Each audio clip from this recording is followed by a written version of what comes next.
Anyway, let's get some headlines here for the 3 o'clock hour with Alejandro Solono. They're driven by the new Palmetto Ford. Cute. Driven by the new Palmetto Ford Truck Super Center. Why buy your truck at a car store? Palmetto Ford. We know trucks. All right, let's hear a little bit from Patrick James Riley. I think the money quote about Jimmy Butler, we'll get to it, was him telling him to shut his mouth. But there was also a question at the very beginning. You're going to hear the question here and Riley's answer about the contract extension, the impending contract extension, which was reported by the Herald that Jimmy Butler will most certainly be asking for this offseason. You guys have a few months to discuss this and make a final decision, but as of now, do you feel like you guys will offer Jimmy the max extension he's eligible for, and what are the factors that go into that decision? Well, we don't have to do that for a year. So we have not discussed that internally right now, but we have to look at that, making that kind of commitment, okay? And when do we do it? I mean, we don't have to do it until 25, actually, but we'll see. We haven't made a decision on it, and we really haven't in earnest discussed it. So we'll just see what happens, Anthony.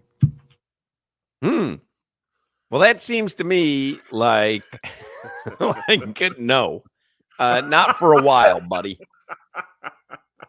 That seemed to me like, hey, don't even bring this up right now. No, sir. Yeah, it sounds some of these I'm sure will sound better than you read them, but that one sounded worse than when I read it. Yeah, that sounded worse than what I thought. Yeah, that was like, yeah, no, we don't need to do that, and we'll see. We haven't even discussed it. Haven't even thought about it. That's Well, I mean, to be fair, they have a year. They have until I think it's June or early July of 2025. So Jimmy technically wouldn't lose out on any of that possible money. Mm-hmm. So his main theme the entire presser was what? Availability. You got to play more games. Clear message to Jimmy Butler. You got to be available for more games.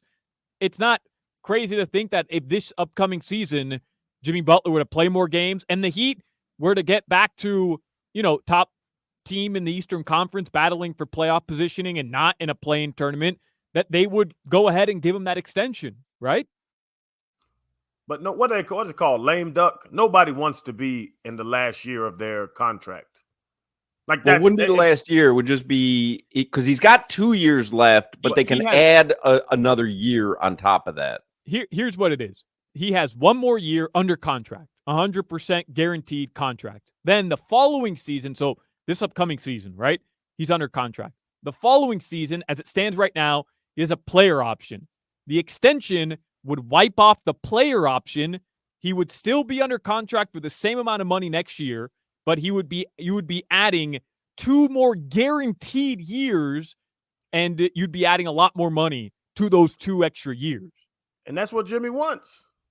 Sure. Like to your point, like now I'm locked in for 3. I don't want to be locked in for 1. I want to be locked in for 3 with guaranteed money. So he's essentially locked in for 2 because all he has to do is opt in on the second. It's his choice. All he has to do is opt in. He gets the money, but he wants 3 guaranteed years for the max amount of money, and it's completely understandable. What I find interesting is who knows what Jimmy's representation is saying to him.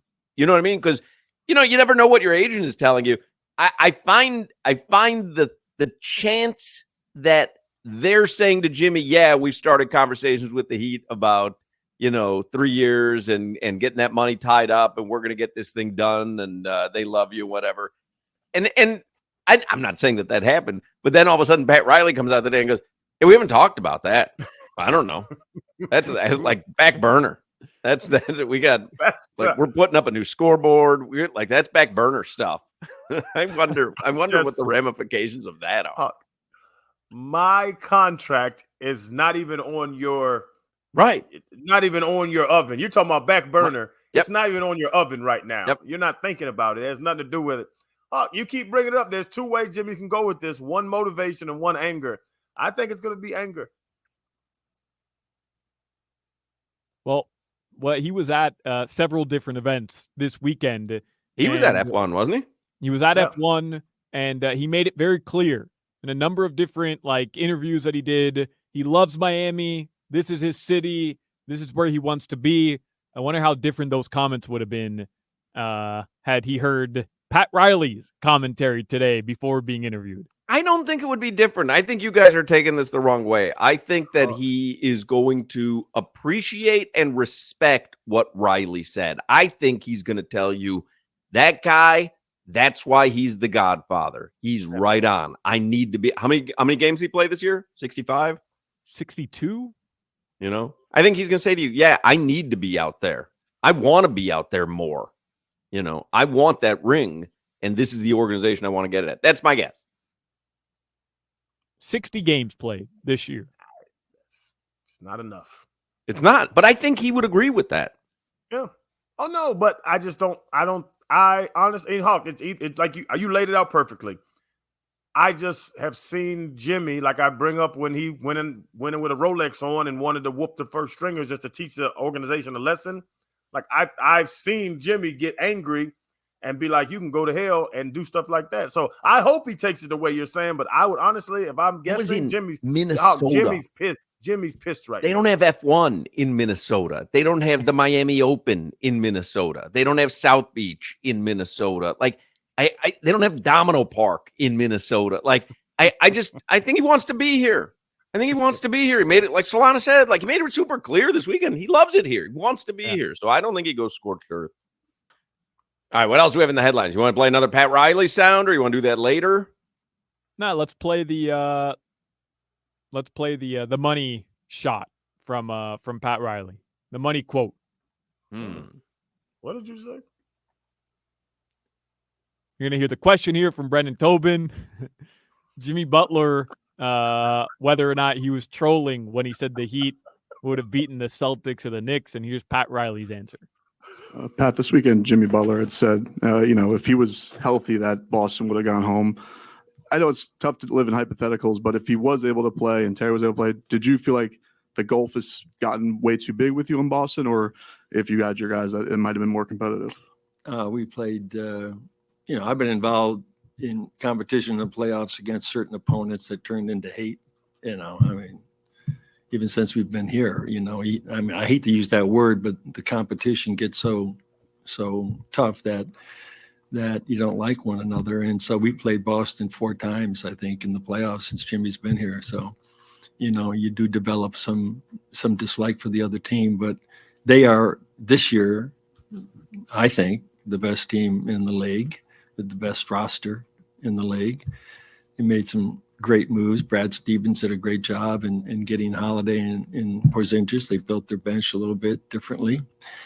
And, for him to say that, I thought, is that Jimmy trolling or is that Jimmy serious?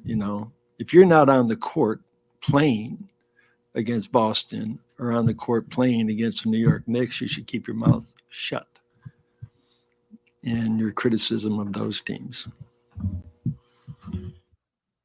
That did not sound jovial. There was an emphasis on shut. That Hawk, Jimmy's about to be mad at this, bro. Don't think so.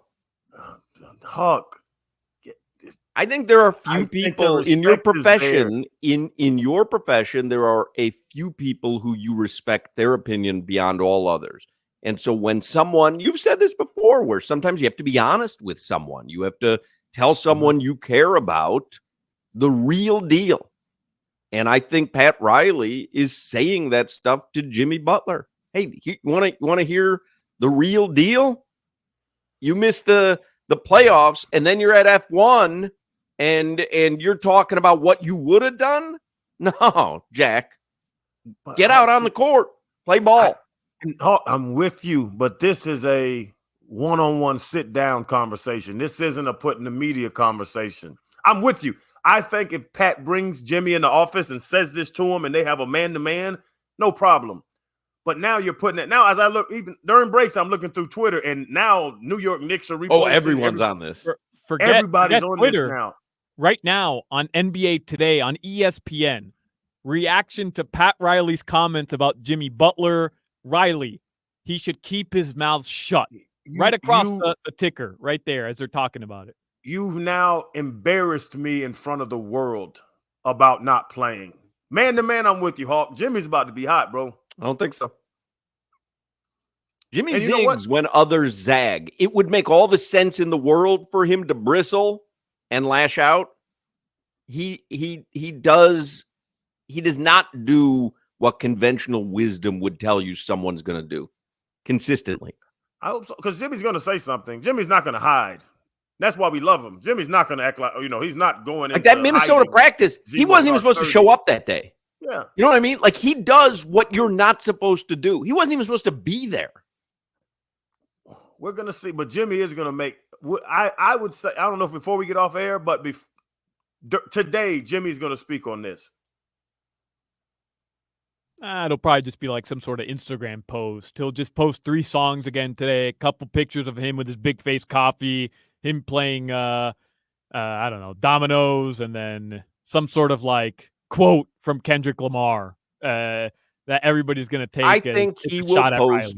I think he'll post a screenshot of that from ESPN or a, attention-grabbing headline from an outlet, and he'll put, the eyes underneath it, or, back in the gym, got to get ready for next season. Like, I don't think you're going to get what you think you're going to get. Not with this organization. I think he has been so clear. He is so glad that he's here. He is so glad to be part of the Heat organization. And if that means you need a little wake-up call every now and then, and he certainly got one today, so be it. He is not going to risk ending up in Detroit over this. You know what? That's a good point. It's, if I get mad at them, where am I going to be? Where are you going to go? And so so to your point, Jimmy's not dumb. Jimmy's been in Minnesota. Jimmy's, he's been to other teams. So am I going to let this quote upset me so much to leave?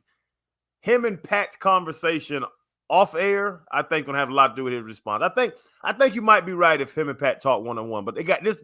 I think Pat went too far. I think Pat probably would tell you afterwards, probably shouldn't have said that. I shouldn't have given a quote that could have been taken like that and then plastered on every sports talk webpage, around the world. And I didn't want to upset Jimmy.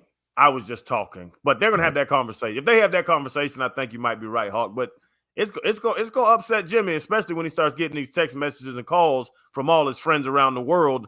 Man, why Pat acting that way towards you, bro? He got to answer those questions. He got to answer those calls.